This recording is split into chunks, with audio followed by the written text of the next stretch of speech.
சற்று முன் தெலுங்கானா மாநிலத்தை முழுவதுமாக கைப்பற்றிய காங்கிரஸ் அதிர்ச்சியில் மோடி.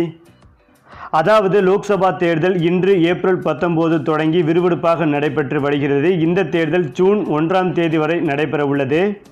அந்த வகையில் 2019 லோக்சபா தேர்தலில் தெலுங்கானா மாநிலத்தில் மொத்தம் உள்ள 17 சீட்களில் 9 இடங்களை சந்திரசேகர ராவின் PRS கட்சி கைப்பற்றியது. 4 இடங்களில் பாஜகவும் 3 இடங்களில் காங்கிரஸ் கட்சியும் வெற்றி பெற்றன. அசாதுதீன் ஓவைசியின் கட்சி ஒரு இடத்தில் வெற்றி பெற்றது.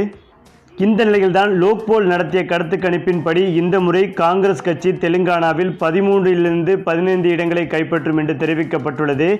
PRS கட்சி ஒரு இடங்களையும் பாஜக 2 3 இடங்களை கைப்பற்றும் என்று தெரிவிக்கப்பட்டுள்ளது.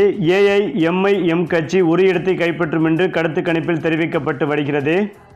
குறிப்பாக தெலுங்கானாவில் ரேவந்த் ரெட்டி தலைமையிலான காங்கிரஸ் அரசு ஆட்சிக்கு வந்த பிறகு பெண்களுக்கு இலவச பேருந்து பயணம், கேஸ் சிலிண்டர் 500 ரூபாய் உள்ளிட்ட வாக்குறுதிகளை நிறைவேற்றியிருப்பது தெலுங்கானா மக்களிடையே பெரும் வரவேற்பை பெற்று வருகிறது.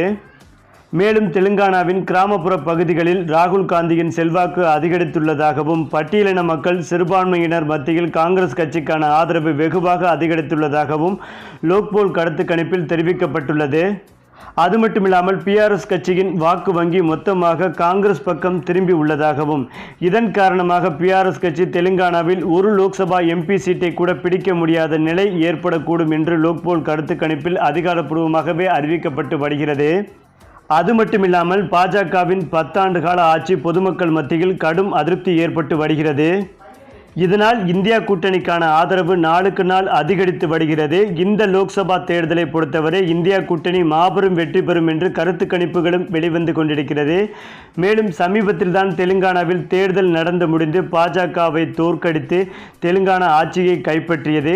காங்கிரஸ் சொன்ன வாக்குறுதிகளையும் நிறைவேற்றி உள்ளதால் போட்டியின்றி தெலுங்கானா மாநிலத்தில் அபார வெற்றி பெற வாய்ப்பு இருப்பதாக வந்திருக்கும் தகவல் பாஜக தலைமையான மோடி அவர்களை அதிர்ச்சி அடைய வைத்து வருகிறது. தெலுங்கானாவின் இந்த வெற்றி இந்தியா முழுவதும் பிரதிபலிக்கும் என்ற தகவல் ஒட்டுமொத்த பாஜகவினரையும் பதட்டமடைய வைத்து வருகிறது. சரி, இப்போ நீங்கள் சொல்லுங்கள், தெலுங்கானா மாநிலத்தை முழுவதுமாக கைப்பற்றிய காங்கிரஸ் பற்றிய உங்களுடைய கருத்துக்களையும் உங்கள் கமெண்ட்டில் சொல்லுங்கள். மேலும் இந்த வீடியோ உங்களுக்கு பிடித்திருந்தால் லைக் பண்ணுங்கள், ஷேர் பண்ணுங்கள், மறக்காமல் நம்ம சேனலை சப்ஸ்கிரைப் பண்ணிக்கோங்க.